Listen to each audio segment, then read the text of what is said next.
வாழ்க வளமுடன். செலிபசி சொந்தங்களுக்கு, பிரம்மச்சரிய சொந்தங்களுக்கு, தமிழ் பேசும் நல்லுள்ளங்கள் அனைவருக்கும் பணிவான வணக்கம். அன்பான பிரம்மச்சரிய சகோதரர்களே, எல்லோரும் எப்படி இருக்கீங்க? நம்ம கடந்த முறை முழு இரவு 3 மண்டல பிரம்மச்சரிய நாட்கள் கடந்து பல சகோதரர்கள் தவம் செய்வதற்காக இங்க வந்திருந்தாங்க.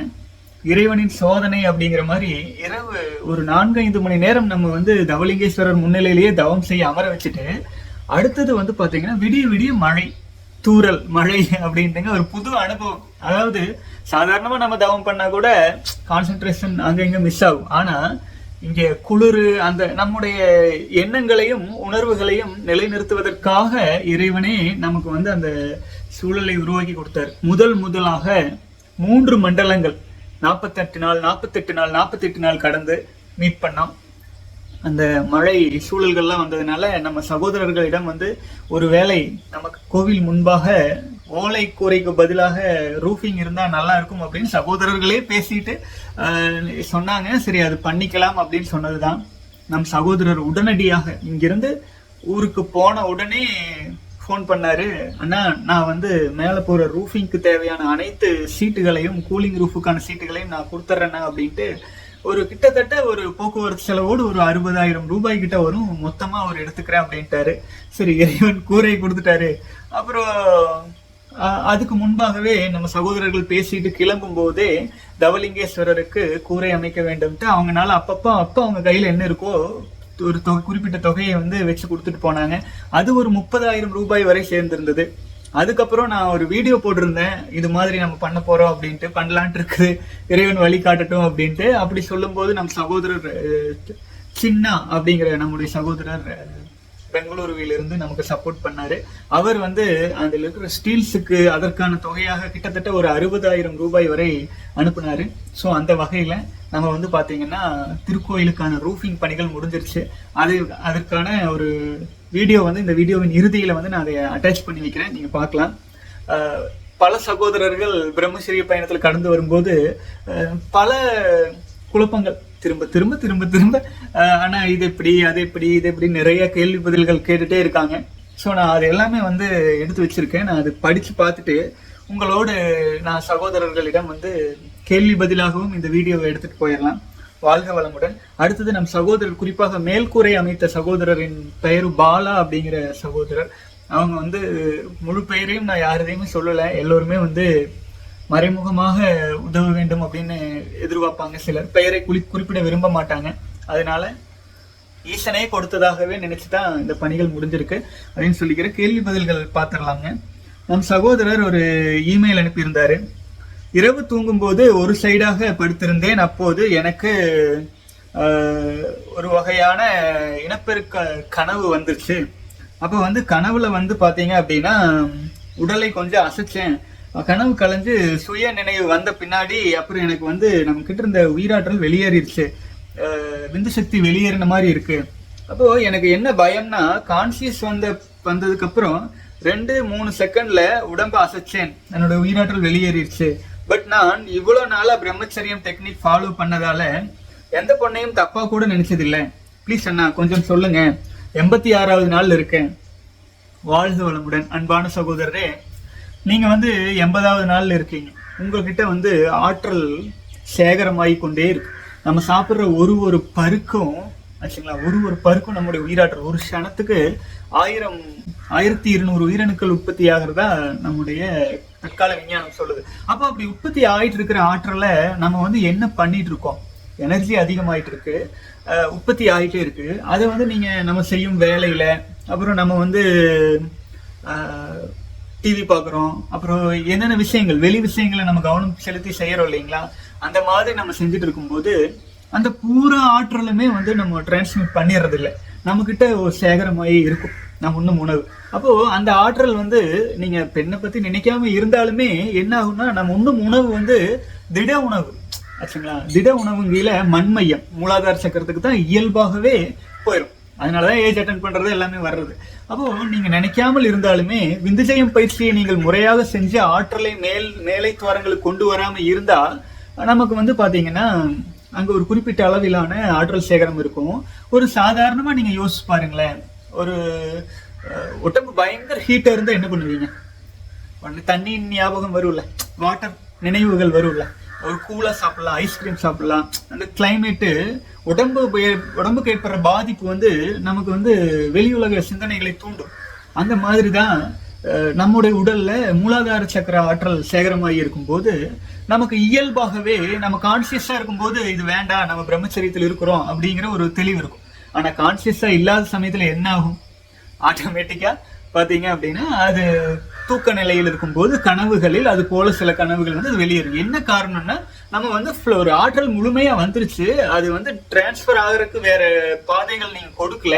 ஒன்னும் நீங்க தவம் பண்ணியிருக்கலாம், இல்ல யோக பயிற்சிகள் பண்ணியிருக்கலாம். உங்களுக்குள்ளாகவே உங்களை நீங்கள் சேர்த்தி கொள்ளாத மிச்சம் விட்ட அந்த ஆற்றல் வந்து இந்த கனவுகள் வாயிலாக வெளியேறதுக்கு போயிருக்கு. அது எக்ஸஸ் ஆற்றல். ஒருவேளை நீங்க விந்துஜயம் பயிற்சி பண்ணிட்டு இருந்தீங்கன்னா ஆற்றல் மேல்நிலைக்கு நீங்க எடுத்து பயன்படுத்தி இருப்பீங்க. ஆனாலும் சக்கை இருக்கும் ஆச்சுங்களா. நீங்க என்னதான் கரும்பை போட்டு கசக்கி புழிஞ்சாலும் அதுக்கு சாரெல்லாம் எடுத்ததுக்கு அப்புறம் சக்கைன்னு கொஞ்சம் இருக்கதானே செய்யும். சோ அது ஒரு சிலருக்கு ஒவ்வொரு விதங்கள்ல வெளியேறும். அங்க இருக்கிற தேக்கமான காரணத்தினால் அந்த உணர்வினால் வர்ற அந்த கனவு அது நீங்களா கான்சியஸா எடுக்காட்டியும் அது வந்திருக்கு. ஆற்றல் அப்படி போனாலுமே நீங்க டேஸ் கவுண்டிங்க விட வேண்டியதில்லை. எப்போதும் சொல்றது போலதான் 15 நாள் கடந்த உடனே விந்துஜயம் பயிற்சியை தொடர்ந்து செஞ்சுட்டு வரணும். சரிங்களா. விந்துஜயம் பயிற்சி நீங்க தொடர்ந்து செஞ்சுட்டு வர்றீங்க அப்படின்னாலே உங்களுக்கு ஆற்றல் டிரான்ஸ்மிட் ஆயிட்டு இருக்கும்.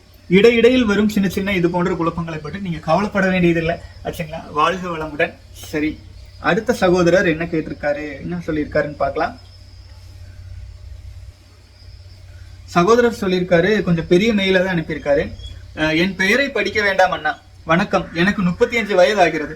சிறு வயதில் இருந்தே சுய இன்பம் செய்யும் பழக்கம் இருக்கிறது. 25 வயது வரை உடல் ஆரோக்கியமாக இருந்தது. 26 வயதுக்கு பிறகு மூச்சு திணறல் ஆரம்பித்தது. அப்போது பல மருத்துவர்கள் நான் ஸ்ட்ரெஸ்ஸில் இருக்கிறேன் என்று 1 வருடத்திற்கு மேலாக மருந்து கொடுத்தனர். மாத்திரை நல்லா தூங்க வச்சது. யோகம் செய்து மூச்சு திணறலை கட்டுக்குள் கொண்டு வந்தேன். ஆனால் இப்போது மீண்டும் அதே பிரச்சனை வந்திருக்கிறது. மயக்கம், உடல் சோர்வு, உடல் திடீரென்று அதீத சோர்வு அடைவது, பயம், படபடப்பு, பிபிக்கு வேறு மாத்திரை அடிக்கிறேன். நான் என் உடலை 5 வருடத்திற்கு மேலாக கவனித்ததில் நான் சுய இன்பம் செய்த 3வது நாள் 10வது நாளுக்குள் மயக்கம் வருவது, நடுக்கம், சோர்வு வருவது, பிபி அதிகமாக ஆகிறது. மருத்துவர்களிடம் சுய இன்பம் செய்யும் சமயத்தில் தான் இந்த பிரச்சனை வருகிறது என்று சொன்னால் அவர்கள் நம்ப மறுக்கிறார்கள். ஆனால் பலமுறை கவனித்திருக்கிறேன். சுய இன்பம் செய்த சில நாட்களில் செத்து பிழைக்கிறேன். 15 நாள் சுய இன்பம் செய்யாமல் கடந்து விட்டால் உடல் கொஞ்சம் பலமாக இருக்கிறது. சுய இன்பம் என் உடலை, உயிரை நாசம் செய்கிறது என புரிகிறது. ஆனால் அதிலிருந்து முழுமையாக விடுபட முடியவில்லை. இந்த சுய இன்பம் என்னும் அரக்கனிடமிருந்து விடுபட உதவுங்கள். அதிகபட்சமாக 69 நாள் கடந்திருக்கிறேன். அதை தாண்ட ஆசைப்படுகிறேன். வாழ்க வளமுடன். அன்பான சகோதரரே, இதுதான் தற்காலத்துல இருக்கிற வெளிநாட்டவர்களால் நமக்கு சொல்லப்பட்ட வணிக மருத்துவத்தின் நிலை. புரிஞ்சுதுங்களா. நம்முடைய முன்னோர்கள், நம்முடைய சித்த ஆயுர்வேத மருத்துவங்கள்ல சுவரின்றி சித்திரம் வரைய முடியாது. ஒருவன் பிரம்மச்சரியத்தில் நிலைக்காமல் இருந்தால் அவனுக்கு அவனுடைய உடலே சொந்தம் கிடையாது. புரிஞ்சுதுங்களா. நீங்க ஒரு மாமரம் இருக்குங்க, நல்ல கவனிங்கன்னா ஒரு ரொம்பலாம் யோசிக்க வேண்டாம். பெரிய சயின்ஸ் அது இதுல போக வேண்டாம். அதெல்லாம் ஏமாற்று வேலை கொண்டு போய் விட்டுரும். சரிங்களா. ஒரு சாதாரண ஒரு மாமரம் எடுத்துக்கொள்ளுங்கள். அந்த மாமரம் முதல் வருடத்தில் பூ பூத்துதுன்னு வைங்களேன். அது முதல் வருடத்துல பூக்காது. ஒரு 2-3 வருஷம் வளர்ந்த உடனே பூக்க ஆரம்பிக்கும் போது, சின்ன செடியா இருக்கும் போதே பூக்கும். அது என்ன பண்ணுவாங்க தெரியுங்களா. விவசாயிகள் சாதாரண அக்ரிகல்ச்சர்ல சாதாரணமா ஒரு அக்ரிகல்ச்சரல் படிச்ச அந்த மாணவர்களிடம் கேட்டாலும் சொல்லுவாங்க, இல்ல நம்முடைய விவசாயிகிட்ட கேட்டா சொல்லுவாங்க, முதல் வருஷத்துல வர்ற அந்த பூவை வந்து உதிர்த்து விட்டுருவாங்க. சரிங்களா. ஏன்னு கேட்டீங்கன்னா அந்த பூ வளர்ந்து அதுல காய் வந்து பிஞ்சு வந்து காய் பழம் எல்லாம் வந்துட்டு இருந்துச்சுன்னா மரம் பெருசாகாது. புரியுதுங்களா. அந்த பூவை உதிர்த்து விட்டுட்டா மரம் ஓரளவுக்கு நல்ல பலமானதுக்கு அப்புறம் அடுத்தது வந்து பாத்தீங்க அப்படின்னா அதுல காய் வந்துச்சு அப்படின்னா மரமும் நிறைய காய் வரும். அடுத்தடுத்த வருஷங்கள்ல நிறைய காய் வரும். இப்ப முதல் வருடத்துல வந்த, அதாவது 2-3 வருஷம் கழிச்சு முதல் ஈத்துல வந்த அந்த பூக்களை அப்படியே விட்டு இருந்தா அது காயாய் வந்திருக்கும். மரம் பெருசாகாது. அடுத்தடுத்த வருடங்களிலும் மரம் கம்மியான காயை தான் காய்ச்சிட்டு இருக்கும்.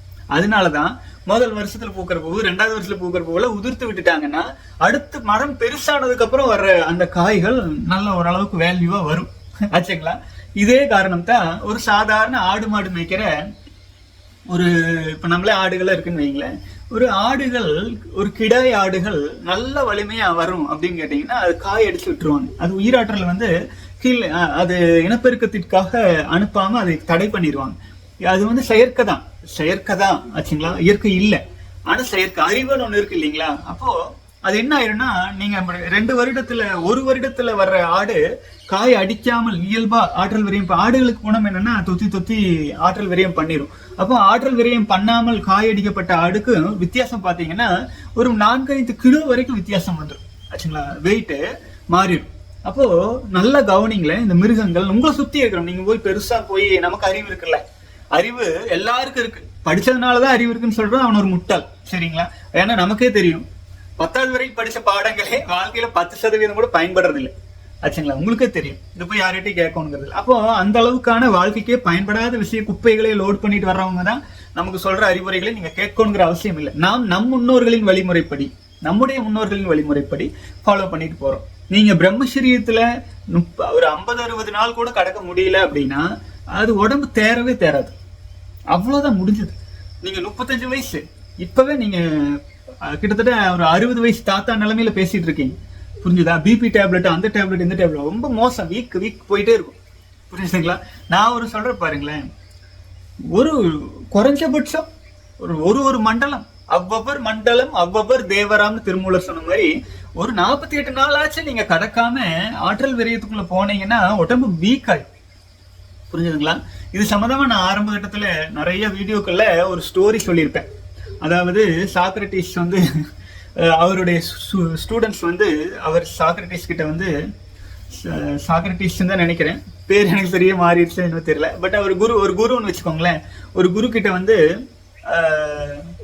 கேட்கிறார், ஐயா நான் வந்து திருமணம் செஞ்சுக்கலான் இருக்கிறேன், குடும்ப சூழ்நிலை காரணம். இது மேரேஜ் சொல்றாரு. மேரேஜ் அந்த காலத்துல சுய இன்பத்துக்கு இந்த அளவுக்கு மொபைல் போன் அடிக்ஷன்லாம் கிடையாது. மேரேஜுக்கே சொல்றாரு, கேட்டுக்கோங்க. நீங்க வந்து திருமணம் செஞ்சுக்கலான் இருக்கேன், எனக்கு வந்து நான் எவ்வளவு முறை வந்து என்னுடைய ஆற்றலை, உயிராற்றலை வாழ்க்கை துணைக்கு கொடுக்கலாம் அப்படின்னு குரு கிட்ட கேட்டோன்னே அவர் சொல்றாரு, வாழ்நாளில் கல்யாணம்ங்கிற பர்பஸே தொட்டதும் உற்பத்தி கருவிலேன்னு திருமூலர் சொல்லுவார். நீங்க உயிராற்றல் விரயம் பண்ணீங்கன்னா கரு உற்பத்தி ஆக ஆரம்பிச்சிடும். அப்போ வந்து ஒரு முறை உன்னுடைய வாரிசுக்காக நீ வாழ்நாளில் ஒரு முறை ஆற்றல் விரயம் பண்ணு அப்படின்னு சொல்றாங்க. அதுக்கு அவரு, எனக்கு ஒரே ஒரு தடவை ஆற்றல் விரயம் பண்றக்கா நான் கல்யாணம் பண்ணி சொத்து பத்தெல்லாம் கொடுத்து அது இதுன்னு பண்ணி மேனேஜ் பண்ணி ஒரு ஆளுக்கு காலம் பூரா சாப்பாடு சமைச்சு போட்டு ஆக்கி போட்டு பண்ண முடியுமா? ஒரே ஒரு ஆளுக்கு அதெல்லாம் வாய்ப்பு இல்லை சார், கொஞ்சம் ஏதாச்சும் சொல்லுங்க அப்படின்னா, சரி அப்படியா, சரி நீ பெரிய பணக்கார சொத்து பத்தெல்லாம் நிறைய இருக்குதுன்னு நீ கல்யாணம் பண்ணிருக்கிற, அப்ப என்ன பண்ணு, வருஷத்துக்கு ஒரு முறை நீ ஆற்றல் விரயம் பண்ணி குழந்தைக்காக ஆற்றல் விரயம் பண்ணு, தப்பு இல்லை. சரி உனக்கு வருஷம் 1.5 வருஷம் 2 வருஷத்துக்கு ஒருக்கா நீ குழந்தை பெற்றுக்கொள்ளலாம், உனக்கு நிறைய வாரிசுகள் உருவாகும், உன்னுடைய சந்ததிகள் பெருகும், வருடம் ஒரு முறை அப்படிங்கிறார். ஐயா வருஷத்துக்கு ஒரே ஒரு தடவை ஆற்றல் விரயம் பண்றதுக்காக திருமணம் செய்யலாமா? அது வருஷத்துக்கு ஒரே ஒரு தடவை என்னங்க, இன்னும் கொஞ்சம் எக்ஸ்டெண்ட் பண்ணி சொல்லுங்க அப்படின்னு. சரிப்பா, அப்ப நீ ஒண்ணு பண்ணு, மருத்துவமனைகள் உங்கள் ஊரில் இருக்கா, அதுக்கு பக்கத்துல நீ ஒரு வீடு எடுத்துக்கோ. என்ன சொல்றாரு பாருங்க, மருத்துவமனைகள், வைத்தியர் உங்க ஊர்ல இருந்தா வைத்தியர் வீட்டுக்கு பக்கத்திலேயே வீடு எடுத்துக்கோ, நீ வந்து மாசம் ஒரு முறை ஆற்றல் விரயம் பண்ணு, புரியுதுங்களா. மாசம் ஒரு முறை ஆற்றல் விரயம் பண்ணு அப்படின்னு சொல்றாரு. அப்போ மாசத்துக்கு ஒரு முறை தானுங்களா, மாசத்துக்கு ஒரே முறை தானுங்களா, அதுவே ரொம்ப கம்மிங்களே. அது பெண்கள் அவங்களுக்கு நம்ம முழுமையான சந்தோஷம் கொடுக்கணும்ல, என்னங்க இது அப்படின்னு வந்து கேட்கும்போது அதுக்கு சாக்ரட்டிஸ் குரு அவர் சொல்றாரு, அப்படின்னா நீ ஒண்ணு பண்ணுப்பா, வேற ஒண்ணுமே பண்ண முடியாது, வாரம் ஒரு முறை ஆச்சுங்களா, ஆனா கூடிய விரைவில் நீ மருத்துவமனையிலேயே செட்டில் ஆகுற மாதிரி சூழ்நிலை வரும் அப்படிங்கிறாரு ஆச்சுங்களா. ஸோ இது பாருங்க, இதனுடைய ரேஷியோஸ் என்ன சொல்ல வராரு அப்படிங்கிறது, நம் மனித இனத்தை தவிர எந்த உயிரினங்களும் வந்து பாத்தீங்கன்னா குழந்தை பேற்றுக்கு மீறி உயிராற்றலை உள்வாங்கி கொள்வதில்லை. நான் பெண்களை சொல்றேன், பெண்கள் ரீதியா சொல்றேன். எந்த ஒரு பெண் உயிரினமும் தன் கருப்பை அதுல வந்து என்ன ஆகும்னா கிரேவிங் உருவாகும், அதுக்கு வந்து ஒரு விந்தணு தேவைப்படும். அப்போ அந்த பெண் ஆடு வந்து அப்பதான் ஆண் ஆட்டுக்கிட்டே போகுமே. அப்புறம் மற்ற அந்த குழந்தையை பெற்றெடுத்து அது உடல் அளவில் ரெடியான பின்னாடிதான் அடுத்ததுக்கு ரெடி ஆகுமே. இது வந்து சைக்கிள் மாதிரி போயிட்டே இருக்கும். இன்பத்தை நோக்கி அந்த உயிரினங்கள் போறதே கிடையாது. ஆனா மனுஷன் ஐம்புலன்கள் வழியிலையும் ஆற்றல் விரயம் பண்ணி எல்லா வாய்ப்பும் கொடுத்து இப்ப வந்து பாத்தீங்கன்னா ஆற்றல் விரயம் பண்ணி பண்ணி பண்ணி பண்ணி சித்தர்கள் சொன்ன காலம் எங்க?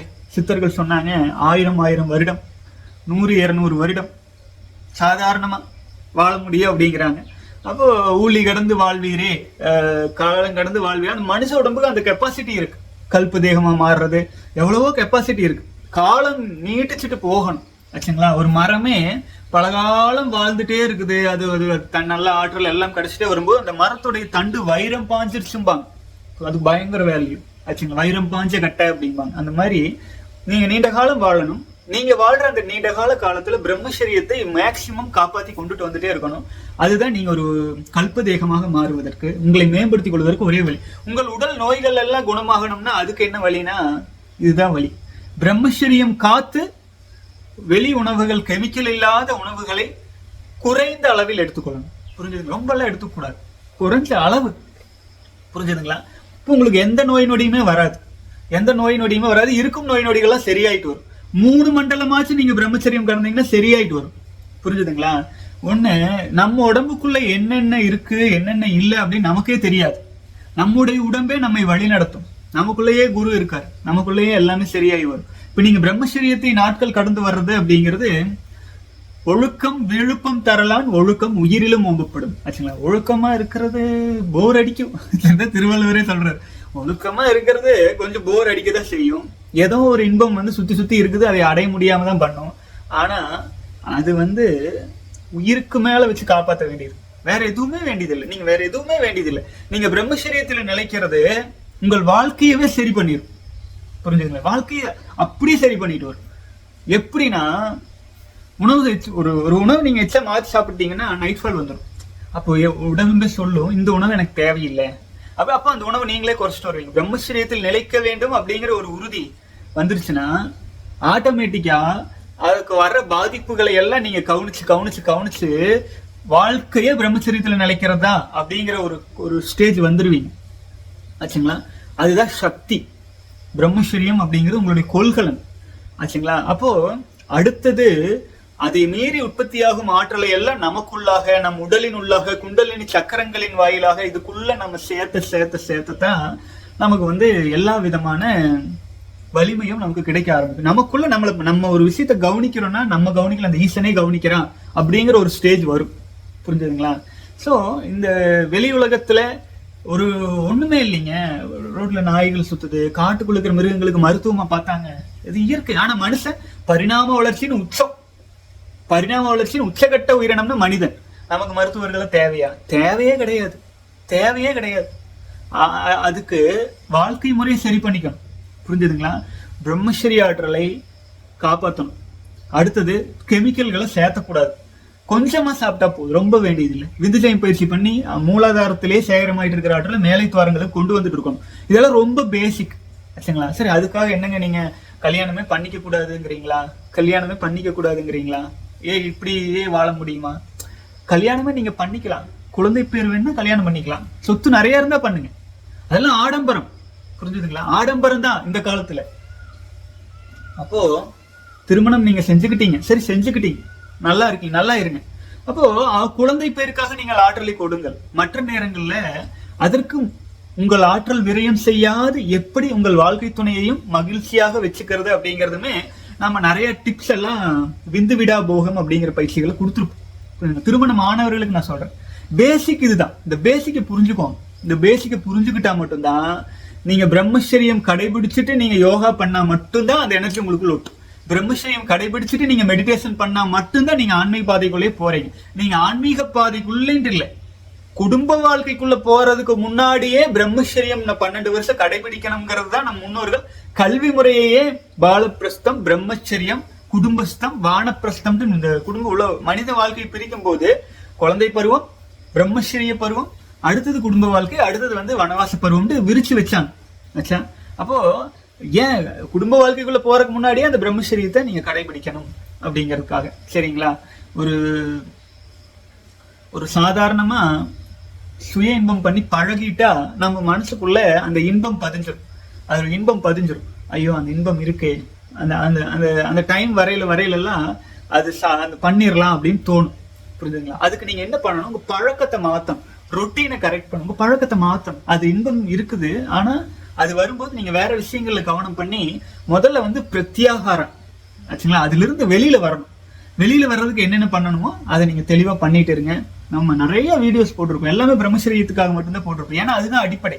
நீங்க பிரம்மச்சரியத்துல வலிமை அடையாம எதுவுமே பண்ண முடியாது. 35 வயசு 40 வயசு ஆகி தெரிஞ்சு என்ன பண்றது, தெரிஞ்சு என்ன பண்ண முடியும்? நம்ம லைஃபே போயிருச்சுல்ல. சரி, ஒரு குறிப்பிட்ட சித்தர்கள் சொல்லுவாங்க 35 வயசுக்கு உள்ள பிரம்மச்சரியம் கடைபிடிச்சு வலிமை அடையலைன்னா இந்த தேகம் ஊத்த தேகமா மாறிடும். புரிஞ்சுதுங்களா? ஒரு மரம், தென்னை மரம் வந்து ஒரு நம்ம தோட்டத்துல தென்னை மரம் இருக்கு. அந்த தென்னை மரத்துல எல்லா தென்னை மரமும் நல்லா இருக்கும். திடீர்னு ஒரு நல்லா இருக்கிற தென்னை மரம் பொசுக்குன்னு கீழே விழுந்துருச்சு. என்னடா அது நல்லா இருக்கிற தென்னை மரம் விழுந்துருச்சு அப்படின்னு பார்த்தா அது உள்ளுக்குள்ள தென்னை மரத்தை அந்த தண்டுன்னு உள்ளுக்குள்ள பாத்தீங்கன்னா ஊத்து போச்சுன்னா அது ஒரு மாதிரியாக செல்லரித்தது போல அந்த தென்னை மரம் உடஞ்சு விழுந்துருக்குது. உள்ளுக்குள்ள பாத்தீங்கன்னா ஏதோ பூச்சியோ கரையானோ கடிச்சு அந்த வலிமை இல்லை. மரம்னா ஒரு திக்னஸ் இருக்கணும்ல, அது அப்படி இல்லை, சோறு மாதிரி சொரசோன்னு எல்லாம் வருது. அப்போ அவ்வளவு வீக்கா இருக்கு. அப்போ வெளியில பார்வையில மட்டும் நம்ம மேக்கப் பண்ணி எல்லாமே சூப்பரா பண்ணிட்டு உள்ளுக்குள்ள போய் பார்த்தா வீக் ஆயிட்டு இருந்தா எப்ப விழும்னு தெரியாது அந்த மரம். அந்த மாதிரிதான் இந்த காலகட்டத்துல எங்க பார்த்தாலும் கேன்சரா இருக்கு, எங்க பார்த்தாலும் ஏதாச்சும் ஒரு நோய் குறைபாடு இருக்கு. ஏன்னா தனக்குள்ள நம்ம நிலைக்கிறதே இல்லை. நம்முடைய ஆற்றல் முழுமையும் வெளியிலேயே செலவு பண்றோம். வெளியிலேயே செலவு. 5 புலன்கள் ஒரே ஒரு புலன், அந்த விட்டல் பூச்சி லைட்டை பார்த்தா அந்த ஒரே ஒரு புலன் மட்டும் நல்லா இருக்கிற அது கூட லைட்டு கிட்ட போய் உயிர் விட்டுருது. புரிஞ்சுதுங்களா? லைட் கிட்ட போய் உயிரத்தான் விடுது, இறந்துருது. இறக்குற வரைக்கும் லைட்டை சுத்தி வந்து இறந்துருது. அதே மாதிரிதான் நம்மளும் அதான் பண்ணிட்டு இருக்கிறோம். 5 புலன்களும் இருக்குது நம்மளுக்கு. ஒரு புலன் இருக்கிற ஈசலே மரணத்துக்கு போகையில 5 புலன் வச்சிருக்கிற நம்ம மரணத்தை நோக்கி ஓடிட்டு இருக்கிறோம். நமக்குள்ள நிலைக்கிறத பத்தி சிந்தனையே கிடையாது. என்ன பண்ண முடியும்? ஒண்ணு பிரம்மச்சரியம், இன்னொன்னு தவம் ஆச்சுங்களா. சந்நியாசமா இருக்கிறது அப்படிங்கிறது, சன்மார்க்கம் அப்படிங்கிறது, இந்த 2 விஷயம் ரொம்ப பேசிக். இதை பிடிச்சுதான் ஆகணும், வேற வழியே கிடையாது. சகோதரர்கள் வந்து 300 நாள் 400 நாள் பிரம்மச்சரியம் எல்லாம் கடந்துட்டு என்ன பண்றது, நல்ல எனர்ஜி ஆயிரும், நல்ல மனசுக்கு வலிமை ஆயிரும், ஈஸியா வந்து திருமணம் எல்லாம் ஃபிக்ஸ் ஆகிறதுக்கு வாய்ப்பாயிருக்கும். டக்குன்னு ஓகேவாய் மேரேஜ் ஆகி திரும்பி இதுக்குதான் வரணும், வேற வழியே கிடையாது. நீங்க தெரிஞ்சுக்கிட்டீங்கல்ல, வேற பாதையே இல்லை, பிரம்மச்சரியம் மட்டும்தான் பாதை. ஏன்னா இதுதான் அல்டிமேட். எதுல போனாலும் அது பொய்ன்னு தெரிஞ்சிடும். திரும்பவும் பிரம்மச்சரியம் ஃபாலோ பண்ணத்தான் வரணும். சரிங்களா? அதனால இது அடிப்படை. தமிழ் மொழியில நம்ம சித்தர்கள் இவ்வளவு தெளிவா வேற எங்கேயுமே எதுலையுமே சொல்லி வைக்கல. நம்முடைய முன்னோர்களின் தோளில் ஏறி பார்க்கும்போது நீண்ட தூரம் நம்ம பார்க்கலாம். இப்போ இருக்கிற விஞ்ஞானம், அறிவியல், இவங்க சொல்லிட்டு இருக்கிற விஷயங்கள் எல்லாமே டெக்னாலஜியை விட்டுருங்க. டெக்னாலஜி ஒரு பக்கம் இருக்கட்டும், அறிவியல் விஞ்ஞானம் அப்படின்னு சொல்லிட்டு இருக்கிறது எல்லாமே வெறும் 200 வருட ஆயுள் கூட கிடையாது. ஆனா நம்ம முன்னோர்கள் 1000 வருடங்கள் வந்து அதுக்கான ரிசர்ச். நம்ம தான் சயின்ஸ் லேபா இருந்தோம். நம்முடைய சித்தர்களுக்கு நம்ம தான் லேப், உடம்பு தான் லேப். அண்டத்தில் இருக்கிறது பிண்டத்திலையும் இருக்குன்னு சொல்லி நமக்குள்ளதான் நிலைச்சு பண்ணிட்டு இருந்தாங்க. அதனால சகோதரரே, பிரம்மச்சரியத்தில் நிலைக்கிறதுக்கு உறுதி எடுத்துக்கோங்க. இது அடுத்தவங்க வந்து எதையும் ஸ்டாப் பண்ண முடியாது. நீங்க மன உறுதி அடைஞ்சுதான் ஆகணும். உங்களுக்குள்ளதான் அந்த வலிமை இருக்கு. நீங்க வலிமை அடைஞ்சிட்டீங்கன்னா உங்களை யாராச்சும் தடுத்துட முடியுமா? ஒன்றும் பண்ண முடியாது. சரிங்களா? மன வலிமையோடு பிரம்மச்சரியத்தில் கடந்து வாங்க. நிறைய வீடியோஸ் பாருங்க. உங்கள் உடல் வந்து உங்களுடைய சொத்து. அது இல்லைன்னா ஒண்ணுமே இல்லை, போச்சு, அவ்வளவுதான். சரிங்களா? உலகமே இல்லை. நீங்க இருக்கிற வரைக்கும் தான் உங்களுக்கு இந்த உலகமே. நீங்க போயிட்டு அங்க ஒண்ணுமே கிடையாது. சரிங்களா? என்னவோ பேசிட்டு இருக்கிறாங்க. தனக்குள் நிலைக்கு தனக்கு ஒரு கேடு இல்லை அப்படிங்கிற மாதிரி நீங்க உங்க ஆர்டர்ல உங்களுக்குள்ள தேக்கி வச்சுக்கிறதுக்கு தேக்கணுங்கிறது கூட இல்லை. தேக்கிறதுக்கு நீங்க தேக்கிற அளவுக்கு ஏன் திங்கிறீங்க? புரியுதா? உணவு கட்டுப்பாடு நீங்க பிரம்மச்சரியத்தில் நிலைக்கிறது அல்டிமேட். அதுக்கு எதெல்லாம் தடையா இருக்குதோ அதையெல்லாம் ஸ்டாப் பண்ணிட்டே வரணும். அதுதான் பேசிக். சரிங்களா? வாழ்க வளமுடன். நம்முடைய சகோதரர் மொபைல் அடிக்ஷன் பத்தி நிறைய சொல்லிட்டே இருக்காங்க. மொபைல் அடிக்ஷன் சகோதரர் இமெயில் அனுப்பியிருந்தாரு. அதுக்காக சில செட்டிங்ஸ்ல போயிட்டு சில விஷயங்கள் கண்ட்ரோல்ஸ் எல்லாம் இருக்கு, அது யூடியூப்ல சர்ச் பண்ணாலே வந்துரும்னு சொல்லியிருக்காரு. அதெல்லாம் பண்ணுங்க அப்படின்னு இருக்கு. அப்படி பண்ணா மொபைல் அடிக்ஷன்ல இருந்து வெளியில் வந்துடலான்ட்டு நான் ஒண்ணு சொல்றேன். இந்த காலகட்டத்துல டெக்னாலஜி வேர்ல்டுல நம்முடைய மூளைக்கு இன்னொரு மூளை இருக்கு அப்படின்னா அது மொபைல். நம்முடைய செகண்ட் பிரெயின் அப்படிங்கிறது மொபைல் போன் தான். நான் என்ன சொல்றேன்னா, நல்ல ஒரு நல்ல டிவைஸ், தரமான டிவைஸ் ஒன்று வாங்கி வச்சுக்கோ. வேண்டாம்னு சொல்ல, அது இல்லாம இருக்கணுங்கிறது இல்லை. இதைய திருமந்திரம் பாடல்கள், நம்முடைய பிரம்மச்சரிய வீடியோக்கள், இது எல்லாத்தையும் நீங்க டவுன்லோட் போட்டு வச்சுக்கிட்டு அதை வந்து ஆஃப்லைன்ல நீங்க கேட்டு கேட்டு கேட்டு கேட்டு உங்களை நீங்க மேம்படுத்திக்கலாம்ல. சரியா?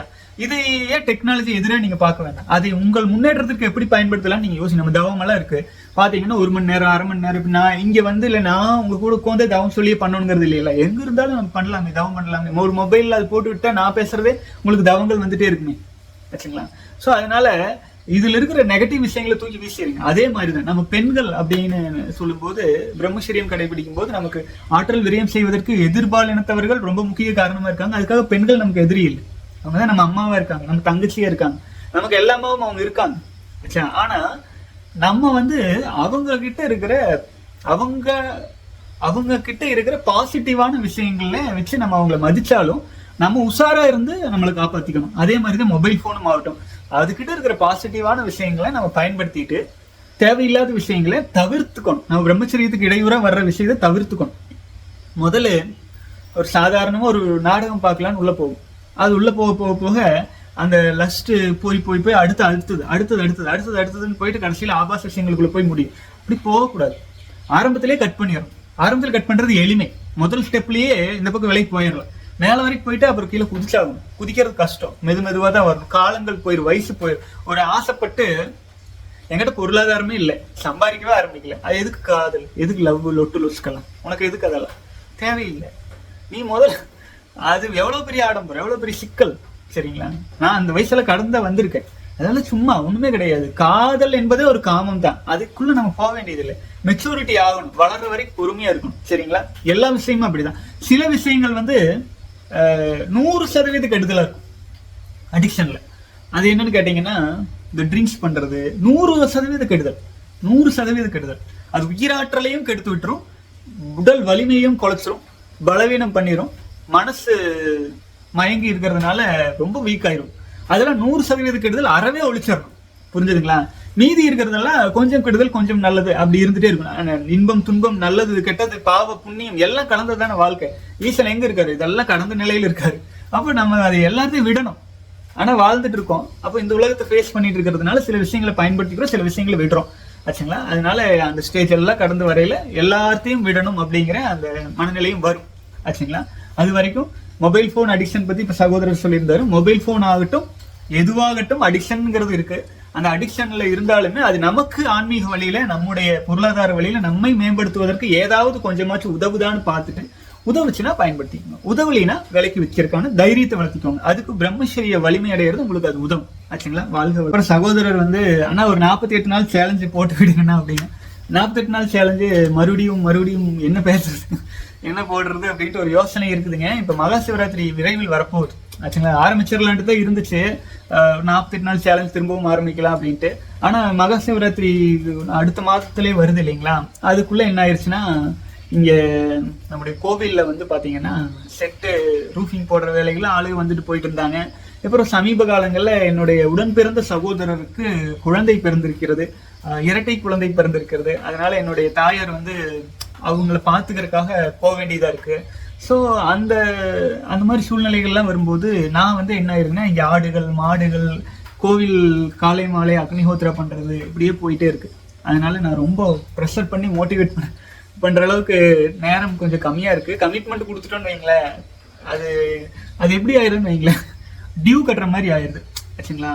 புரியுதா நான் சொல்றது? நீங்க மாசம் வாடகை கொடுத்தா அது எப்படி 1ஆம் தேதி ஆனா கொடுக்கணும், அது ஒரு தனிப்பட்ட அது ஒரு சுழல் உருவாகும். ஆச்சுங்களா? ஒரு சுழலும் உருவாகும். நம்ம வார்த்தைகளை கொடுத்து அதுக்கப்புறம் அந்த வார்த்தைகளுக்கு நம்ம அடிமையா மாறுற மாதிரி ஆகி இவ்வளவு சேலஞ்ச் 10 சீசன் போட்டு இல்லைங்களா? ஸோ அதனால அதெல்லாம் பார்த்துட்டு இருங்க.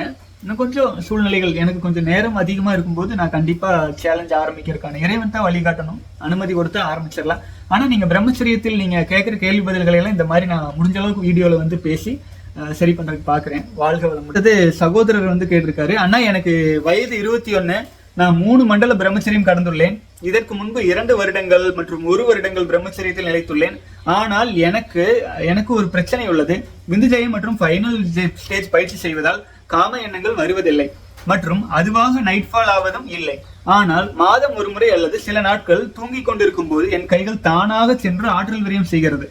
ஆனால் இது எனக்கு எழுந்த பின் தான் தெரிகிறது. ஆற்றல் விரயம் ஆனது மற்றும் கைகள் தொட்டதால் ஆணுறுப்பில் வலி, எனக்கு ஆற்றல் விரயம் ஆனது விடிந்து எழுந்த பின் தான் தெரிகிறதன்னா, இதுபோல் ஆற்றல் விரயமான பின்பு 2 நாட்கள் கொஞ்சம் சோர்வு இருக்கும், அப்புறம் சரியாகிவிடும். இது பழைய பதிவுகள் காரணமாக நடக்கிறது என்று நானும் முத்திரை பதித்தல் செய்து பார்த்தேன். இது நாள் வரை இதுதான் நான் ஆற்றல் விரயத்தில் கொண்டு போய் நிறுத்துகிறது. இதிலிருந்து வெளிவர சொல்லுங்கள், வழி சொல்லுங்கள். எனக்கு மிகப்பெரிய தடையாக இருக்கிறது. அன்கான்சியஸ் எனர்ஜி வேஸ்டேஜ் இல்ல எஸ்கேப் அன்கான்சியஸ் எனர்ஜி வேஸ்டேஜ்ல இருந்து எஸ்கேப் ஆகிறதுக்கு ஒரே வழி மெடிடேஷன், தவம். புரிஞ்சுதுங்களா? கான்சியஸ் மெடிடேஷனை அதிகப்படுத்தினீங்கன்னா அன்கான்சியஸ் திங்ல உங்களுக்கு ஒரு கண்ட்ரோல் வரும். இது என்ன காரணமா இப்ப உங்களுக்கு இந்த சூழ்நிலை போயிட்டு இருக்குன்னா, நீங்க பல மாதங்கள் பிரம்மச்சரியம் கடந்தாலும் மிருகப்பதிவுகள் இப்பதான் நம்ம வாழ்ந்துட்டு இருக்கோம். இப்ப உங்களுக்கு ஒரு 20-22 வயசு இருக்கும்னு நினைக்கிறேன். இதுக்கு முன்னாடி ஒரு 20,000 வருடம் நம்ம உயிரோடு தான் வாழ்ந்தோம் ஆச்சுங்களா. நம்ம மரணமே 20,000 வருடமா நம்ம வாழ்ந்துட்டு இருக்கோம் ஆச்சுங்களா. நம்ம இப்பதான் வாழ்றோம்னு நினைக்கிறீங்களா? இப்ப இல்ல, 20,000 வருடமா நம்ம வாழ்ந்துட்டு இருக்கோம். அது எப்படின்னா, அந்த ஒரு செல் உயிரி அமீபா தோன்றினது காலத்திலிருந்து எடுத்துக்கோங்க. 20 லட்சம் வருடம் கூட நம்ம சொல்லலாம். இந்த ஒரு செல் உயிர் தோன்றினதுல இருந்து நம்ம இதுவரை உயிர் வாழ்ந்துட்டு இருக்கோம் ஆச்சுங்களா. அது உயிரோடு இருக்கும்போது இன்னொரு உயிரை உற்பத்தி செஞ்சு கடத்தி, இன்னொரு உயிரை உற்பத்தி செஞ்சு கடத்தி, ஓரறிவு, ஈரறிவு, மூணறிவு, நாலறிவு, பரிணாம வளர்ச்சி எல்லாவற்றிலுமே ஒரு அதனுடைய மிடில் ஸ்டேஜ்ல அந்த உயிரை உற்பத்தி செஞ்சு கடத்தி கடத்தி கடத்தி கடத்தி நம்ம இதுவரைக்கும் வந்திருக்கோம். புரிஞ்சுதுங்களா? இதுவரைக்கும் வந்திருக்கோம். அப்போ இப்ப நம்ம இருக்கிறோம். அந்த அத்தனை பதிவுகளும் நமக்குள்ள அன்கான்சியஸா தான் இருக்கு, அன்கான்சியஸா இருக்கு. அப்போ விழிப்பு நிலையோடு இருன்னு ஏன் நம்முடைய முன்னோர்கள் சொன்னாங்கன்னா, இந்த அன்கான்சியஸ் திங்ஸ்னால நமக்கு ஏற்படுற பாதிப்புகள் ரொம்ப அதிகம். நம்மளையே நம்ம உணர மாட்டோம், நமக்கே தெரியாம நம்ம யாராச்சும் மனசு கஷ்டப்படுது. இது எல்லாமே அன்கான்சியஸ். இதை நீங்க ஒரு நாய் பார்த்தா தெரியும், இன்னொரு நாய் மேல கோவப்பட்டு இருக்கும். எதுக்குடா கோவப்படுதுன்னா அதுக்கே தெரியாது, சின்ன விஷயமா இருக்கு, குருன்னு கோவப்பட்டு இருக்கும். அதெல்லாம் நமக்கு அன்கான்சியஸா நமக்குள்ள இருக்கு ஆச்சுங்களா. அப்போ அதுல இருந்து விடுபடணும்னா நம்ம என்னதான் பண்ணணும்? கொஞ்சம் கான்சியஸா இருக்கிறனால இந்த மெயில் போடுறீங்க. அப்போ கான்சியஸ்னஸ் அதிகப்படுத்தணும். கான்சியஸ்னஸ் அன்கான்சியஸ் ஸ்டேஜை பீட் பண்ற அளவுக்கு அதிகப்படுத்தணும் ஆச்சுங்களா. அப்ப அதுக்கு என்ன பண்ணணும்னா, டீப் மெடிடேஷன், டீப் கான்சென்ட்ரேஷன், பாடி கான்சென்ட்ரேஷன், டீப் அவேர்னஸ் பண்ணையில என்ன ஆகும்னா, இந்த ஸ்டேஜ் கடந்து வர்ற நிலை வரும். நம் சகோதரர் பலரும் ஆனா நைட் தூங்கிட்டு இருந்தேன், எனக்கு வந்து வெட்ரீம்ஸ் வர்ற மாதிரி இருந்தது, நான் தூக்கத்தை தெளிச்சிட்டேன் அப்படின்னு நிறைய பேர் சொல்லுவாங்க. நிறைய பேர் நம்ம கமெண்ட்ஸ்ல கூட போட்டிருப்பாங்க. நான் வந்து தூக்கத்துல ஆற்றல் விரயமாற சூழ்நிலை வந்தா கூட டக்குனு விழிப்பு நிலை வந்து எதிர்ச்சிருவாங்க ஆச்சுங்களா. ஸோ அந்த விழிப்பு நிலை வந்து அவ்வளோ அவேர்னஸ் வந்து உடம்புல கலந்துரும். அப்போ அதுக்கு என்ன காரணம்னா, மனதளவுல முத்திரை பைத்தல் அது இது எல்லாமே மனசளவுல தான் நிக்குது. புரியுதுங்களா? முத்திரை பைத்தல் போடுறீங்க எல்லாம் மனசுல உழப்பல்ல தான் நிக்குது. ஆனா அதை உடைச்சு உள்ள போகணும் ஆச்சுங்களா. எடுத்தேன் அடிகள் மனத்தின் உள்ளே நான் ஆச்சுங்களா. மனசுக்குள்ள ஸ்டெப் வச்சு டெய்லி தவம் பண்ணி தவம் பண்றதுக்கு எதாவது பண்ணணுமா? ஒண்ணும் இல்லை, சும்மா இருக்கணும். சும்மா இருக்கிறதுக்கு எதாவது பண்ணணுமா? ஒண்ணுமே பண்ண வேண்டாம், மனசுக்குள்ள போயிட்டே இருக்கும். வைத்தேன் அடிகள் மனத்தின் உள்ளே நான், பொய்த்தே எரியும் புலன்வழி போகாமல் ஆச்சுங்களா. அப்போ புலன்வழிகள போகாம நமக்குள்ளேயே அடிக்கடி தவம் பண்ணி நமக்குள்ள அந்த அவேர்னஸ் கிரியேட் பண்ணுங்க. அதுக்குதான் நம்ம எவ்வளவு தவங்கள் கொடுத்துருக்குறோம். சாவித்திரி தவம் இருக்கு, காயத்ரி தவம் இருக்கு, விபாசனா தவம் இருக்கு, எல்லா வழிமுறைகளையும் இருக்கு. ஒரு 1/2 மணி நேரம் தவம் போட்டு அடிக்கடி பண்ண ஆரம்பிச்சிருங்க. உடம்பு வந்து ஒரு ரொம்ப கிரிட்டிக்கல் மெக்கானிசம். அது ஒரு சிலம் பாத்தீங்கன்னா நல்லா தவம் பண்ணிட்டு இருக்கிற டைம்ல தான் வெற்றியுமே வந்துடும். நல்ல தவம் ஒரு சமயம் பாத்தீங்கன்னா ஒண்ணுமே பண்ண மாட்டீங்க, அசல்ட்டா பல நாள் கடந்து போயிட்டு இருப்பீங்க ஆச்சுங்களா. அதனால இது வந்து எப்படின்னு கேட்டீங்கன்னா, இறைவன் அருள், இறைவனிடம் நம்மை சரணாகதி தவம் மாட்ட நம்ம பண்ணணும். புரியுதுங்களா? கான்சியஸ்னஸ் எந்த எண்ணங்கள் வந்தாலுமே இறைவனிடம் சமர்ப்பணம் பண்ணி இரவு உணவை வந்து மொத்தமா தவிர்த்துட்டு, நீங்க இதெல்லாம் உங்களுக்கு ஒரு உதாரணம். சில சகோதரர்கள் வந்து ஒரு குறிப்பிட்ட மட்டமாக படுப்பாங்க இல்லைங்களா, அதன் மூலமா பிரச்சனையா இருக்கும். அப்படி படுக்க கூடாது. ஒரு சிலர் வந்து பாத்தீங்கன்னா உராய்வை தவிர்க்கணும். அது சூழலுக்கு தகுந்த மாதிரி இருக்கும். உங்களுக்கு இதுதான் பிரச்சனை அப்படின்னு சொல்லும்போது அந்த பிரச்சனையை சால்வ் பண்றதுக்கு தகுந்த மாதிரி கொஞ்சம் உங்களை நீங்க மேம்படுத்திட்டே வரணும் ஆச்சுங்களா. ஏன்னா ஒவ்வொருத்தருடைய கர்மாவும் வேற, ஒவ்வொருத்தருடைய பதிவுகளும் வேற. இப்ப நான் வந்து மொத்தமா பேசுறேன் அப்படின்னா இதுல எதனாச்சும் உங்களுக்கு சூட் ஆயிடக்கூடாது அப்படிங்கறதுக்காக சொல்றதுதான். மெடிடேஷன் பண்ணுங்க, அடிக்கடி யோக பயிற்சிகள் பண்ணுங்க. யோக பயிற்சிகள் பண்ணிட்டே இருந்தீங்கன்னா பாடி கான்சியஸ்னஸ் அதிகமா வரும். புரிஞ்சுதுங்களா? வெறும் தவம் மட்டும்னா மனசுக்குள்ள மட்டும் போயிட்டு இருக்கிறது ஒரு தவம் தான். ஆனா பாடி கான்சியஸ்னஸ் வந்து கம்மியா இருக்கு ஆச்சுங்களா. பாடி கான்சியஸ்னஸ் கை தானா போய் அடல் வீட்டுக்குள்ள போகுது அப்படிங்கல, உடம்புல வந்து உங்களுக்கு ஒன்னும் கான்சியஸ்னஸ் இன்க்ரீஸ் ஆகல. அதுக்கு யோகம் பண்ணுங்க. டெய்லி 1 மணி நேரம் யோகா பண்றது, டெய்லி 1 மணி நேரம் யோகாவை 3 நேரம் பண்றது, டெய்லி 1 மணி நேரம் யோகாவை 6 நேரம் பண்றது. புரியுதுங்களா? சிவன் கோயிலுக்கெல்லாம் 6 கால பூஜைப்பாங்க. சிவன்னா நம்ம தான் நமக்குள்ள பண்ண வேண்டியதா, வேற வழி இல்லைன்னா நம்மளை இம்ப்ரூவ் பண்ணிக்கிறதுக்காக இன்க்ரீஸ் பண்ற நேரத்தில் இன்க்ரீஸ் பண்ணி, குறைக்க வேண்டிய இடத்துல குறைச்சு அந்த ஃப்ளோவில் அப்படியே போறதுக்கான முயற்சிகளை எடுக்கணும். உங்க வாழ்க்கைக்கு எது ஈஸியா இருக்கு, செட் ஆகி வருதோ அதை பண்ண ஆரம்பிச்சிருங்க. அல்டிமேட்டா பிரம்மச்சரியத்தில் நிலைக்கும். நீங்க ஆற்றல் வீரியத்துக்கு சிக்க வைக்கிறதுனா அதுக்கு என்னென்ன தடைகளா இருக்கோ அதை நீங்க கான்சென்ட்ரேட் பண்ணி விளக்கணும். சரிங்களா? பாடி கான்சியஸ்னஸ் இன்க்ரீஸ் பண்ணுங்க, மெடிடேஷன் கான்சியஸ்னஸ் இன்க்ரீஸ் பண்ணுங்க. வேற எதுவுமே இல்லை. அப்படிதான் அன்கான்சியஸ்னஸ் உடைக்கிறதுக்கு ஒரே வழி. வாழ்க்கை வளமுடன்.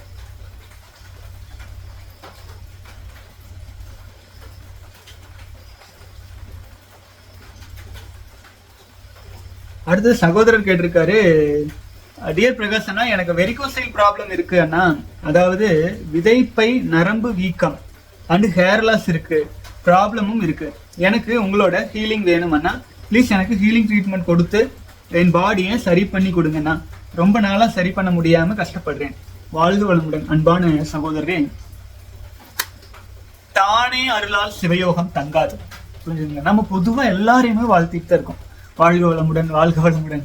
நீங்க சப்போஸ் அந்த ஸ்பெஷலா நீங்க வந்து அந்த ஹீலிங் வேணும் அப்படின்னா அதுக்கு தான் நம்ம முழு இரவு தவங்களை அரேஞ்ச் பண்றோம். புரிஞ்சுதுங்களா? எவ்வளவு தூரம் இங்க பயிற்சி, இங்க வர்றவங்க இங்க மீட்டிங்னு வச்சாலே வெடி வெடி தவம் தான் அப்படின்னு இங்க வைக்கிறது. அப்போ என்ன ஆயிருது, சகோதரர்கள் சென்னையில இருந்து வர்றவங்க எல்லாம் முந்தைய நாளே கிளம்பி மறுநாள் வந்து பகல் முழிச்சு இரவு முழிச்சு ரொம்ப ஹார்ட் ஒர்க் பண்ணி இங்க இவ்வளவு தூரம் வர்றாங்க அப்படின்னா அந்த நம்ம அந்த மெடிடேஷன் எல்லாரும் சேர்ந்து அமர்ந்து அந்த தவத்தில் அமர்ந்து மெடிடேஷன் பண்ணும்போது இயல்பான அந்த ஹீலிங் கிடைக்க ஆரம்பிச்சிடும். கண்டிப்பா கிடைக்கும், மாற்றங்கள் வரும். அதுக்கு தான் நம்ம இங்கே நம்ம தவம் பண்றது. தவலிங்கேஸ்வரர் முன்னிலையில் நம்ம அடிக்கடி கூடுறதுக்கு காரணமே ஒருத்தருக்கு இருக்கிற எனர்ஜி இம்பேலன்ஸை ஒவ்வொருத்தர் கியூர் பண்றதுக்கு உதவும். இது வந்து எக்ஸ்ட்ரீம் ஹீலிங். புரிஞ்சுதுங்களா? கண்டிப்பா வந்து அடுத்து மகா சிவராத்திரிக்கு அரேஞ்ச் பண்ணுவோம். அதுக்கு நான் கூடிய விரைவில் ஒரு வீடியோ போட்டு கீழே உங்களுக்கு ஃபார்ம் எல்லாம் நான் போட்டு விடுறேன். வாய்ப்பு இருந்தா நீங்க அதுல கலந்து கொள்ளுங்கள். தொடர்ந்து பயணிக்கலாம். வாழ்க வளமுடன். அடுத்தது சகோதரர் கேள்வி கேட்டிருக்காரு, பிரம்மச்சரிய ரகசியம் புக்கு வேணும் அப்படின்ட்டு. நம்ம அது வந்து நீங்க இயல்பாகவே இணையதளத்துல சர்ச் பண்ணீங்கனாலே வந்துடும். archive.org அப்படிங்கிறதுல பல சிவானந்தர் புத்தகங்களும் இருக்கும். நம்ம தமிழ் நூலகம் வந்து ரெடி பண்ணலாம் அப்படின்ட்டு பல்வேறு ஏற்பாடுகளை பண்ணி வச்சிருக்கிறோம். நேரம் இல்லைங்க, நான் ஆல்ரெடி சொன்னேன் இல்லைங்களா. நம்ம சில சமயங்கள் நான் சகோதரர்கள் கலந்து பணியாற்றுவதற்கு விருப்பம் இருந்தா சொல்லுங்கல்ல சொல்றது. ஆனா அது கோஆர்டினேட் பண்ணி எடுத்து வச்சு கொஞ்சம் நேரம் இல்லை. அதனால என்னால புத்தகங்கள் சைடா திரும்பவும் தமிழ் நூலகம்.com இருக்கு, அதுல நம்ம எல்லாமே போடுவோம். ஆனா இறைவன் எப்ப கைகூட்டி வைப்பாருன்னு தெரியல. வேற பணிகள் இருக்கு. இப்போ கொஞ்சம் கொஞ்சமா எனக்கு வாய்ப்பு கிடைக்கும் போது நிச்சயமா உங்களுக்கு எல்லா புத்தகங்களும் தரவிறக்கம் பண்ற மாதிரி பண்ணித்தரேன். அதுக்கு முன்னாடி இணையதளத்துல இருக்கிறத முடிஞ்ச அளவுக்கு பயன்படுத்திக்கோங்க. பிரம்மச்சரிய ரகசியம்ங்கிறது வந்து நம்ம ஆடியோ புக்காகவே சகோதரியின் வாய்ஸ்லயும் போட்டிருப்போம். தமிழ் நூலகம் அப்படிங்கிற யூடியூப் சேனல்ல போனாலே, அப்படி இல்லைன்னா நம்மளே வந்து பிரம்மச்சரிய ரகசியத்தை 2-3 தடவை பேசியிருப்போம், முழு புத்தகமாவே படிச்சிருப்போம். புத்தகமா வேணுங்கிறவங்க archive.org அப்படின்னு இருக்கும். அதுல போனீங்க அப்படின்னா நாட்டுடைமையாக்கப்பட்ட பழைய புத்தகங்கள் நிறைய இருக்கு, பயன்படுத்திக்கோங்க. வாழ்க வளமுடன்.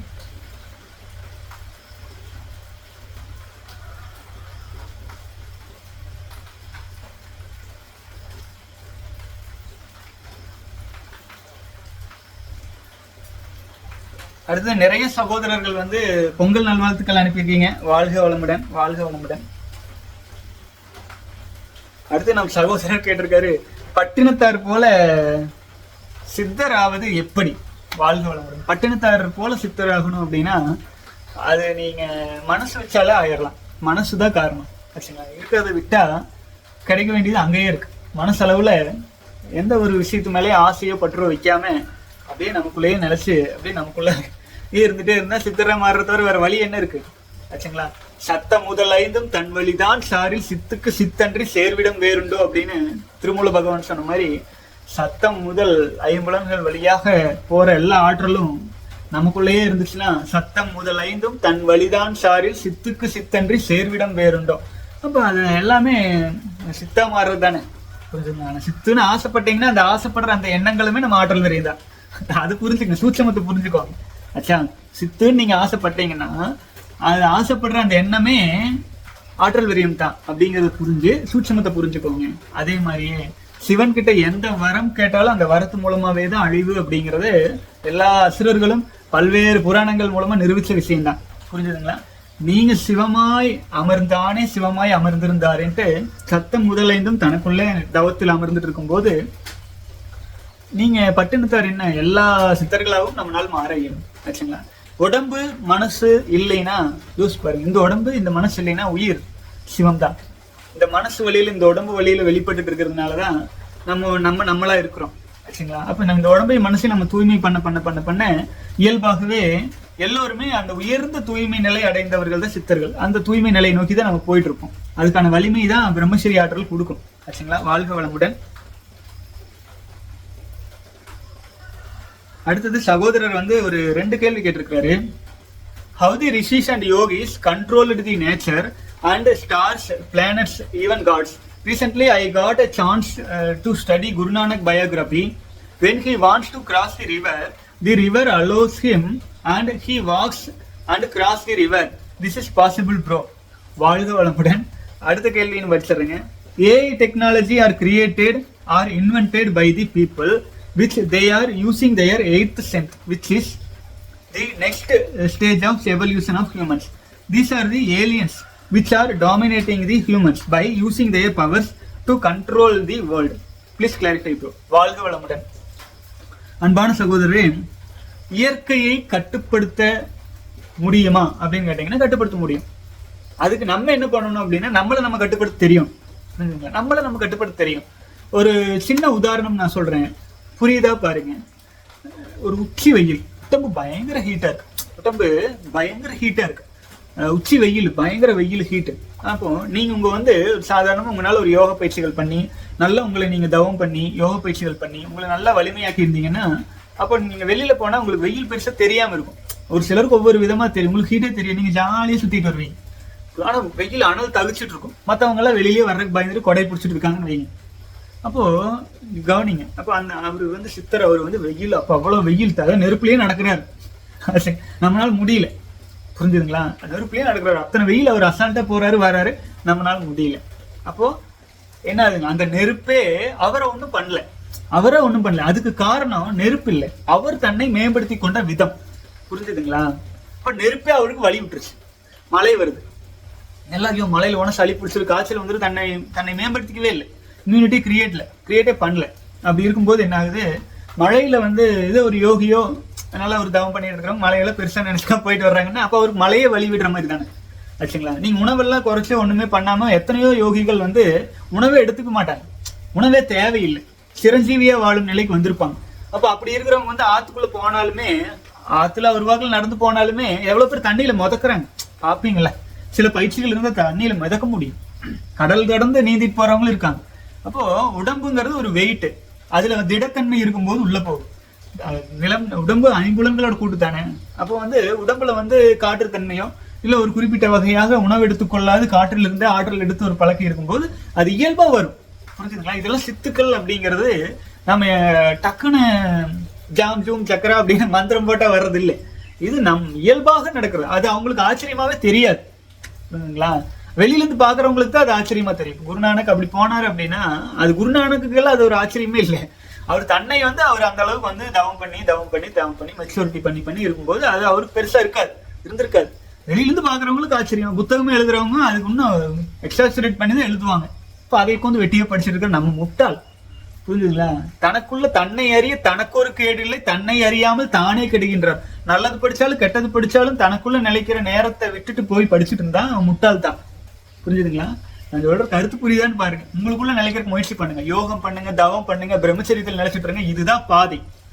மீதி சித்துக்கள் எல்லாம் முன் நிற்கும், ஆனா அதுல மயக்கம் வைக்காதீங்க, அவ்வளவுதான். ரொம்ப சிம்பிள் தானே. வாழ்க வளமுடன்.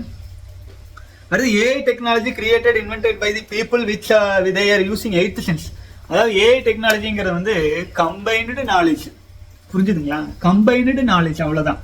கம்பைன்டு நாலேஜ் அப்படின்னா என்னன்னு கேட்டீங்கன்னா, இப்போ ஒரு ஃபுட்பால் டீம் இருக்கு, 10 பேர் சேர்ந்து ஒரு கோல் அடிக்கிறதுக்கு பந்து அடிச்சுட்டு போறாங்க. அங்க ஒரு ஆள் நிக்கிறாங்க, இங்க ஒரு ஆள் நிக்கிறாங்க, எல்லாரும் சேர்ந்து ஒரு கோல் போடுறாங்க. ஒரு பில்டிங் கட்டுறாங்கன்னா ஒரு 50 பேர் சேர்ந்து ஒருத்தர் அந்த வேலை இந்த வேலை அவங்கவுங்க எதுல எக்ஸ்பர்டீஸா இருக்காங்களோ அவங்க எல்லாம் சேர்ந்து அந்த வேலைகளை சேர்ந்து ஒரு வீடா உருவாங்க. மனிதன் தனியா எதுவுமே செய்யறது இல்லை. ஒரு 10 பேர் 20 பேர் சேர்ந்துதான் ஒரு விஷயம் சாதிக்க முடியுது. அப்போ இந்த மொபைல் போன் அப்படின்னு நம்ம கிட்ட வந்திருக்கிறது பாத்தீங்கன்னா இது வந்து நம்முடைய மூளை, செகண்ட் பிரெயின் அப்படின்னு வந்தாச்சு, செகண்ட் பிரெயின் வந்துருச்சு. அப்போ இந்த 2வது அறிவு அப்படிங்கிறது மூளைனா என்ன? இரண்டாவது பிரெயின் அப்படிங்கும்போது மூளை அப்படிங்கிறது நம்ம ஏற்கனவே பார்த்த விஷயங்களை நினைவு கூறிட்டே இருக்கிறது, நமக்குள்ள போட்ட பதிவுகள் வர்றது, உடல் உஷ்ண வேறுபாடுகளுக்கு தகுந்தாற் போல எண்ணங்களை உருவாக்குவது. மூளை ஒரு ரிஃப்ளெக்டிவ் பொருள் தான், அதுதான் மொபைல் அப்படிங்கிறதும். இப்போ ஒரு மொபைல் வச்சு நம்ம இப்படி யூஸ் பண்றோம், இதே ஒரு 1000 பேருடைய மொபைலும் ஒன்று சேர்ந்துச்சுன்னா அப்போ அந்த 1000 பேரோட டேட்டாஸும் அதில் இருக்கல. அப்போ அதை நம்ம அக்சஸ் பண்ணும்போது அது பார்த்தா 8 சென்ஸோ 9 சென்ஸ் மாதிரி தெரியும் ஆச்சுங்களா, பெரிய சென்ஸா இருக்கிற பொருள் மாதிரி தெரியும். ஆனா அது சென்ஸ் அப்படின்ட்டு இல்லை, அது கம்பைன்டு நாலேஜ். அது ஒரு விஞ்ஞான வளர்ச்சியினால அது சாத்தியப்பட்டது. 10 பேரோட கம்ப்யூட்டர் ஒன்று சேரும்போது 10 டேட்டாஸே அக்சஸ் பண்ண முடியல ஆச்சுங்களா. அது மாதிரி தான் இத்தான 1000 வருடங்களா வந்த புத்தகங்களை எல்லாம் கம்பைன் பண்ணி ஒரு இடத்துல லோட் பண்ணி விட்டதுக்கு அப்புறம் அது எது கேட்டாலும் அது பதில் சொல்லுது. ஏன்னா அங்க இருக்கு கம்பைன்டு நாலேஜ், ஸ்டோரேஜ் அங்க இருக்கு. அப்போ இதனால நமக்கு என்ன ஈஸியா இருக்குன்னு யோசிச்சு பாருங்க. ஈஸியா இருக்கு. இதன் மூலமா நமக்கு என்ன பெனிஃபிட் அப்படின்னு நான் சொல்றேன் கேளுங்க. நான் இப்ப சாதாரணமா உங்ககிட்ட ஒரு விஷயம் நான் இப்ப பேசிட்டு இருக்கேன், ஞாபகம் வச்சு பேசிட்டு இருக்கேன், புரிஞ்சுதுங்களா. ஆனா இந்த மொபைல் ரெண்டாவது பிரெயின் ஒன்று வந்ததுக்கு அப்புறம் அந்த ஞாபகம் வச்சுக்கிற அந்த லோடு அதுல போட்டு வச்சாங்க, புரிஞ்சுங்களா.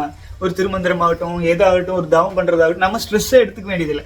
நம்முடைய இரண்டாவது பிரெயின்ல அதை நம்ம போட்டு வச்சுட்டு நம்ம பார்க்கல தவம் பண்ணிட்டு இருக்கிறோம், எல்லாம் பண்ணிட்டு இருக்கிறோம், அந்த மாதிரி பண்ணிக்கலாம். அதே மாதிரிதான் நீங்க இந்த ஏஐ டெக்னாலஜி பாத்தீங்கன்னா எல்லா விஷயங்களும் இன்ஃபர்மேஷன்ஸ் அதுல லோடு ஆனதுக்கு அப்புறம் நம்ம கத்துக்க வேண்டிய விஷயமே தேவை. Education failure. இப்ப படிச்சுட்டு இருக்கிற எஜுகேஷன் எல்லாமே வேஸ்ட். அந்த மாதிரி தான் போய் நிற்கும். ஒரு பட்டன் நம்ம எப்படி கால்குலேட்டர் வந்ததுக்கு அப்புறம் 18ஆம் வாய்ப்பாடு 20ஆம் வாய்ப்பாடு யாராவது போட்டிருக்காங்களா? மொபைல் போன் எடுத்து கால்குலேட்டர் போட்டு பாத்துறது இல்லையா? அந்த மாதிரி எல்லாமே இந்த பிரெயின், அந்த பொதுவான பிரெயினா வந்துச்சுன்னா மனுஷனுக்கு வேலை குறைவு, யோசிக்க வேண்டிய இது குறைவு. இப்போ கோடிங்கே தெரியாதவங்க எல்லாம் அப்கிரேட் பண்ணிட்டு இருக்காங்க. ஏன்னா அந்த ஏஐ டெக்னாலஜியின் உதவியோடு. ஏன்னா அதுல எல்லாம் கம்பைன்டு நாலேஜா இருக்கு. அப்ப நம்ம கத்துக்கிட்டே ஒண்ணு பண்ணணுங்கிறது இல்லை, எல்லாம் அது சொல்லி கொடுத்துரும். ஏன்னா அது கம்பைன்டு, புரிஞ்சுதுங்களா. அதுக்காக அது கம்பைன்டா இருக்குதுங்கிறதுக்காக அதுக்குள்ள போய் எல்லாத்தையும் நம்ம கத்துக்கிட்டே இருக்கோம்னா அது பைத்தியக்காரத்தனம். உங்களுக்கு என்ன தேவையோ அதை நீங்க எடுத்துட்டு நீங்க பீஸ்ஃபுல்லா நிம்மதியா வாழ்றதுக்கு என்ன பயன்பட முடியுமோ பயன்படுத்திக்கலாம், புரிஞ்சுதுங்களா. இப்போ கால்குலேட்டர் இருக்குது, அது எல்லா கணக்கு அதுக்குள்ள இருக்கு. அப்ப அது நீங்க கணக்கு போயிடுங்க, அதை எடுத்து பாத்துக்கிறீங்க, வச்சிடறீங்க, கரெக்டா. நீங்க அதுக்காக போட்டு வாய்ப்பாடு போட்டு பெருக்கிட்டு இருக்க வேண்டியது இல்லை. அது எஜுகேஷன்.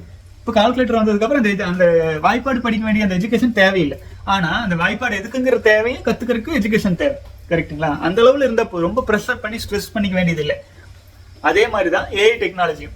நமக்கு ஒன்று வேணும் அப்படிங்கும் போது கூகுள் சர்ச்ல இன்ஃபர்மேஷன்ஸ் வருது, அதையெல்லாம் கம்பைன் பண்ணி ஏஐ டெக்னாலஜி நமக்கு என்ன வேணுமோ அதை கம்பைன் பண்ணி கொடுக்குது, அதை நம்ம எடுத்துக்கிறோம், புரிஞ்சுதுங்களா. நமக்கு என்ன தேவையோ அந்த அளவுல அதை நிறுத்திட்டு நம்ம வலிமைப்படுத்திக்கிறான வழி பார்க்கலாமே ஒழிய நம்மளை நம்ம பலவீனம் பண்ணிட்டு அதுல எல்லாம் இருக்குதுங்கிறதுக்காக அதை கத்துக்கிட்டே இருக்கணுங்கிற அவசியம் இல்லை, புரிஞ்சுதுங்களா. நம்ம உட்காந்து சில சகோதர புத்தகங்கள்லாம் எழுதுறது இதெல்லாம் நிறைய விஷயங்கள் சொல்றாங்க சகோதரர். புத்தகம் நான் எழுதி கூட வச்ச பாதி புக்கெல்லாம் எழுதிட்டேன். அப்புறம் கடைசியில் பார்த்தா நம்ம பேசுற எல்லாமே ஏஐ டெக்னாலஜி கிட்ட போயாச்சு. ஆனா அவங்க ரிலீஸ் பண்ண மாட்டேங்கிறாங்க. ஏஐ நீங்க கேட்டீங்கன்னா சிலிபஸ் யோகா மெடிடேஷன் கேட்டீங்கன்னா நம்ம டீட்டெயில்ஸ் எல்லாம் வரும். ஆனா அது எல்லா வீடியோ டிரான்ஸ்கிரிப்ட் பண்ணி எல்லா இன்ஃபர்மேஷன் ஜூஸ் மாதிரி எடுத்தாச்சு. டைப் பண்ணோம்னா பூரா ஒரு புத்தகம் 10 புத்தகத்தை ஒரே நாள் எழுதிடலாம். எனக்கு அந்த மாதிரி ஏஐ யூஸ் பண்ணி அந்த புத்தகத்தை எழுதி கொடுக்கறதோ இல்ல நம்மளா உட்காந்து வெட்டியா நேரம் வேஸ்ட் பண்ணிட்டு இருக்கிறதோ தேவையில்லை. பிரம்மச்சரியம்ங்கிறது பேசிக்கு, அது எளிமையா நீங்க புரிஞ்சுக்கலாம் வீடியோ பார்த்தா. அந்த மாதிரி நமக்கு என்ன தேவையோ அது நமக்கு அளவுல பயன்படுத்திக்கலாம். நம்மளை ப்ரெஷர் பண்ற எதுக்குள்ளே உள்ள லாக் ஆக வேண்டாம். ஏஐ டெக்னாலஜியை பயன்படுத்திக்கோங்க. ஆனா அதை வச்சு சம்பாதிக்கலாம், அதை வச்சு போகும்போது அந்த ஸ்ட்ரெஸ் எல்லாமே வரும். உங்களுக்கு என்ன தேவையோ அதை நீங்க எடுத்துக்க முடியும் அப்படிங்கும்போது அதை பயன்படுத்திக்கலாம், சரிங்களா. உங்களை மேம்படுத்தணும் அப்படின்னா நீங்க உங்களுக்குள்ள நிலைக்கணும், புரியுதா. உங்களுக்குள்ள நிலைக்கிறதுக்கு அது எல்லாம் உதவியா மட்டும்தான் இருக்கணும், புரிஞ்சுதுங்களா. ஒரு மொபைல் இருக்குதுன்னா அது 4 மெடிடேஷன் 4 சித்தர் பாடல்கள் இதெல்லாம் இருக்குன்னா நமக்கு பயன்படுற மாதிரி விஷயத்துக்கா மாத்திக்கணும். ஏஐயும் அதான். ஏஐ பொறுத்த வரைக்கும் கால்குலேட்டர் எல்லாரும் இடுப்புல வச்சுட்டு சுத்த வேண்டியதில்லை. கால்குலேட்டர் யாருக்கு தேவையோ அவங்க அதை எடுத்துட்டு சுத்தலாம். அந்த மாதிரி ஏஐ யாருக்கு தேவையோ அதை ஏஐ வச்சு பயன்படுத்திக்கலாம், எல்லாரும் பயன்படுத்தணுங்கிறது இல்லை. நம்ம பயன்படுத்திட்டு இருக்கிற பொருள்களுக்குள்ளாகவே அந்த ஆர்டிபிஷியல் இன்டெலிஜென்ட் அது இது எல்லாமே வந்துடும். இப்போ நான் கூட பேசிட்டு இருக்கேன், நான் உங்களுக்கு இருக்கேன், பின்னாடி இருக்கிற பேக்ரவுண்ட் எப்படி இருக்கு அந்த மாதிரி ஆயிடுச்சு இல்லைங்களா. அதுதான் ஏஐ டெக்னாலஜி. அது இந்த வேலை நமக்காக வேலை செய்யுது, புரிஞ்சுதுங்களா. பின்னாடி இருக்கிறத ப்ளூர் பண்ணிருச்சு ஆச்சுங்களா. இப்போ நான் கூட பேசிட்டு இருக்கேன், எனக்கு மட்டும் நல்லா காட்டுது. இவ்வளவுதான் ஏஐ டெக்னாலஜி. நமக்கு என்ன தேவையோ அந்த அளவுல பயன்படுத்திக்கலாம் ஆச்சுங்களா. வாழ்க வளமுடன் அன்பான சகோதரர்களே. இப்போ நான் இந்த வீடியோக்கு இறுதியில் நம்ம ரூஃபிங் போட்டோஸ் ஆட் பண்றேன். அடுத்தது பல சகோதரர்கள் பயிற்சியில் எப்படி கலந்துக்கிறதுலாம் கேட்டுட்டு இருக்கீங்க. அதுக்கு நம்ம தெளிவாக சொல்கிறது தான் celibacy.in/training. நம்முடைய டிஸ்கிரிப்ஷனில் டீட்டெயில்ஸ் இருக்கும். முதல் கமெண்ட்ஸில் முடிஞ்சால் பின் பண்ணி வைக்கிறேன். நீங்கள் இணையதளத்தில் போயிட்டு அது குறைந்த தொகை தான் போட்டிருக்கோம். எல்லா பயிற்சிகளையும் கம்பைன் பண்ணி, எல்லா பயிற்சிகளையும் 3 ஸ்டேஜ் கம்பைன் பண்ணி ஒரே தொகையாக வச்சுருக்கோம். முடிஞ்ச அளவுக்கு வாய்ப்பு இருக்கிறவங்க கலந்து கொள்ளுங்கள், கற்றுக்கொள்ளுங்கள், விந்து ஜெயம் கற்றுக்கொள்ளுங்கள், தவத்தை கற்றுக்கொள்ளுங்கள், யோக பயிற்சியை கற்றுக்கொள்ளுங்கள், உங்களுக்குள் நீங்கள் நிலைக்கு கற்றுக்கொள்ளுங்கள், தி ரியல் எஜுகேஷன் கற்றுக்கொள்ளுங்கள். புரிஞ்சுதுங்களா? அந்த வாய்ப்பை வச்சு தான், அந்த படியை வச்சு தான் உங்களுடைய இந்த பிறவியே முழுமையடையும். புரிஞ்சுதுங்களா? சாதாரண விஷயமே கிடையாது. பல்வேறு யோகிகளின் இந்த சாரம் தான், ஜூஸ் தான் பயிற்சிகளாக இருக்குது. பயன்படுத்திக்கோங்க. தொடர்ந்து பயணிக்கலாம். உங்கள் கேள்விகள், சந்தேகங்கள் ஏதாச்சும் இருந்துச்சுன்னா எனக்கு celibacy@gmail.com மெயில் பண்ணுங்கள். நான் வந்து பல கேள்வி பதில்கள் இருந்துச்சு, எவ்வளோ மிஸ் ஆயிடுச்சுன்னு தெரியல. சகோதரர்கள், நான் ஏதாவது கேள்விகளை மிஸ் பண்ணியிருந்தேன்னா எனக்கு திரும்பவும் celibacy@gmail.com ஒரு மெயில் போட்டு விடுங்க. நம்ம அடுத்த வீடியோவில் பேசும்போது நம்ம அதை பற்றி டிஸ்கஸ் பண்ணலாம். வாழ்க வளமுடன்.